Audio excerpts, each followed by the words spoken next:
এ মাসুদ কনে যাচ্ছিস? কিরে বাপ কনে যাচ্ছিস? এই তো আব্বা বন্ধুদের সাথে একটু দেখা করতে যাচ্ছি। আরে বন্ধু মানে তোর জন্য একটা মেয়ে দেখেছি, চল দেখতে যাবি। না আব্বা, আমি এখন ওইসব পারবো না, আমার এখন জাতি হবে, আমি খুব ব্যস্ত। আরে চল দেখবি, মেয়ের ছবিটা দেখলি তোর পছন্দ হয়ে যাবে।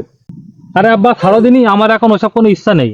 আরে বোকা, মেয়েটা স্কুলের ম্যাডাম, সরকারি চাকরি করে, দেখলি পছন্দ হয়ে যাবে। আরে আব্বা, মেয়ে সরকারি স্কুলের ম্যাডাম হোক আর সানি লিওন হোক, আমি এখন বিয়ে শাদী করতে পারবো না। তুমি আব্বা কথাটা বুঝতে পারছাও না কেন, দিন বলো দিন। তোর সমস্যা কি বলতো? বিয়ের বয়স পার হয়ে গেলে আর মেয়ে পাবি? আরে আব্বা, আমার কোনো মেয়ের দরকারই নেই, আমি বিয়ে করবোই না। আরে বাবা, তুই শুধু মেয়েটা ছবিটা দেখ, মেয়ে রূপবতী গুণবতী। আরে আব্বা, তুমি বুঝতে পারছাও না, আমি এখন যে মেয়ের সাথে দেখা করতে যাচ্ছি সে তো গর্ভবতী। আরে আব্বা, তার পেটে তোমার বংশের প্রদীপ।